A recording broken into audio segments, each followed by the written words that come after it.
Dan kita sudah tersambung melalui Zoom bersama dengan Bapak Indra Ten. Beliau adalah investment banking dari Panin Sekuritas. Selamat pagi ini Mas Indra. Selamat pagi Mas Pras. Salam sehat Mas.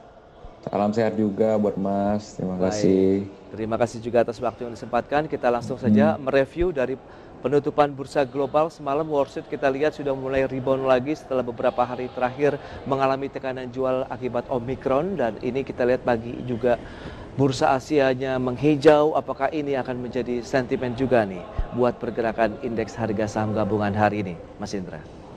Iya pasti ya, seperti kita tahu kita itu sangat benchmarking banget dengan bursa Amerika dan juga regional Asia. Nah semalam bursa Amerika hijaunya lumayan, positifnya di atas 1%, terus kita regional juga rata-rata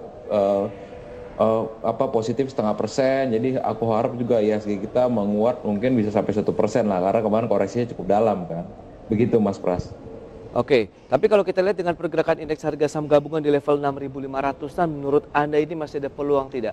Kita kan sempat menyentuh level 6.700-an beberapa waktu lalu begitu Mas Indra.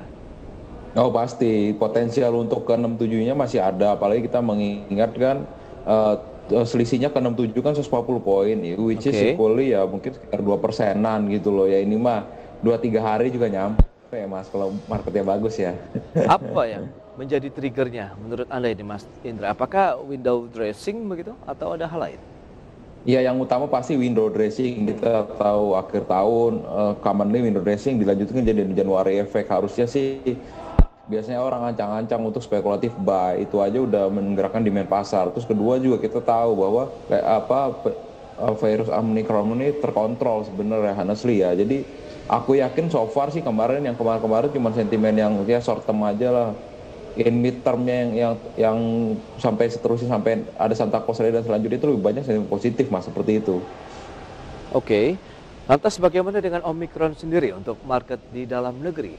Kita tahu beberapa waktu lalu kan juga sempat ada kekhawatiran, tapi nampaknya dengan dampaknya yang mungkin bisa dikatakan tidak seganas Delta misalnya, meskipun dari sisi penyebarannya yang lebih cepat begitu, Anda melihat bagaimana dengan kondisi ini Mas Indra? Iya, walau bagaimanapun virus itu pasti selalu akan berbahaya, baik penyebaran yang ganas nggak ganas, efeknya ganas apa enggak.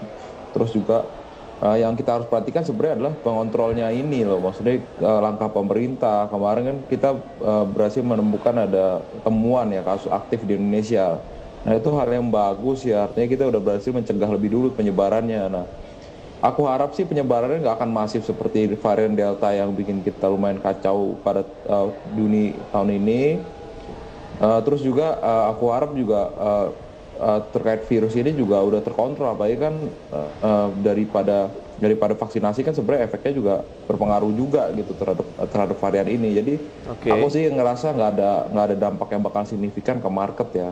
Baik.